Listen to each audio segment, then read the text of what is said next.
嚟到第五節借貸同埋按揭，呢一度咧，我哋主要講樓宇按揭，亦即係借錢買樓。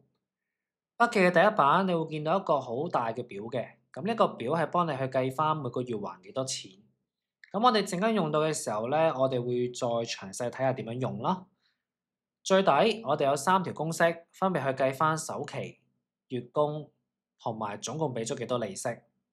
我陣間講緊嘅時候咧，我都唔會特登去睇翻呢啲公式去代入噶啦。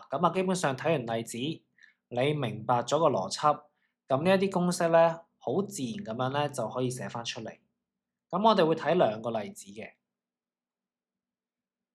第一個例子，火強買咗個單位，價值468.5千，佢唔係自己俾晒，佢有問銀行借錢嘅，銀行為佢提供咗一個30年借樓價70%嘅計劃俾佢。一個按揭年利率就用2.5% 去處理。計翻以下幾樣嘢啦。第一樣首期，咩叫做首期呢？首期就係講緊你自己俾出去嘅部分。銀行借70%俾你，剩低個30%咧係要你自己俾咗先嘅。呢一個就係首期。所以啦，你只需要用個樓價乘翻30%，你就會知道一開始你要自己俾幾多錢。我撳一撳機，你會撳到140.0500蚊。然之後 part B 啦，貸款額啦，就係話你問銀行借咗幾多錢，我借咗樓價70%，你可以400幾萬乘翻70%，又或者400幾萬你減翻自己俾嘅首期，剩低就係借錢嘅部分。你2個計法都 OK 嘅。呢一度我會乘，我乘翻70%，又係啦，撳一撳機。借咗327.9500蚊。好啦，第三樣嘢就係月供啦，每個月還幾多錢？你碌翻上去望一望啦。銀行話俾你聽可以分30年還，年利率2.5%。你立住呢2個資訊去睇個表，揾翻對應嘅嗰個格仔，30年2.5%。個格仔寫住39.51，你唔好理佢咩嚟住，你抄咗個數字過隔離嗰版先，39.51。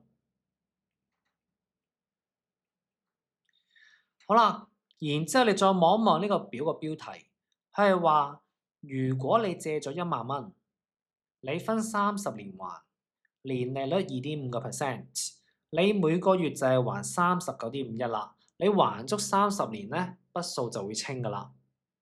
但係問題係，我哋而家唔係借1萬蚊啊嘛，我哋借咗幾多錢？我哋借咗300幾萬，咁點算？我哋倍翻大去 ，OK？ 300幾萬，我哋除以1萬，我哋攞翻個倍數出嚟，我哋睇下究竟借咗幾多個1萬蚊？我哋知道每一個1萬就係還39.51，咁所以你乘翻去咧，就會係真實嘅每個月還款額。好啦，我哋撳機啦，你會計到12957.3045。你只需要每個月還呢一個數啦，還足30年咧，筆數咧就會清噶啦，咁嘅意思。好啦，去到最底啦，我俾咗幾多利息咧？因為你俾出嚟個數咧一定有突嘅，你唔係就係借300幾萬，最尾就還翻300幾萬噶嘛。銀行就唔會咁順攤嘅，你一定係俾多咗嘅。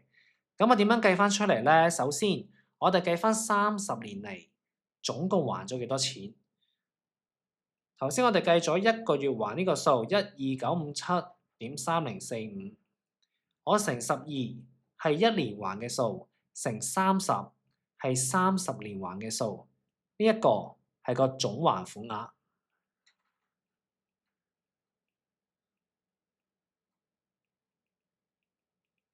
好啦，然之後諗翻你頭先係借咗幾多錢？我借咗3279500，我減翻呢個數，我俾多咗嘅就應該係個利息嚟㗎啦。咁我哋試下撳機。咁你會發現咧，個利息部分咧就係138萬左右嘅，咁就做完。咁其實你暗碼底咧已經用咗第一版最底嗰3條公式㗎啦，只不過咧我冇特登代俾你睇。嗱，呢一條片咧，我簡單講咗第一個例子先，咁下一條片咧講埋第二個比較複雜啲嘅例子。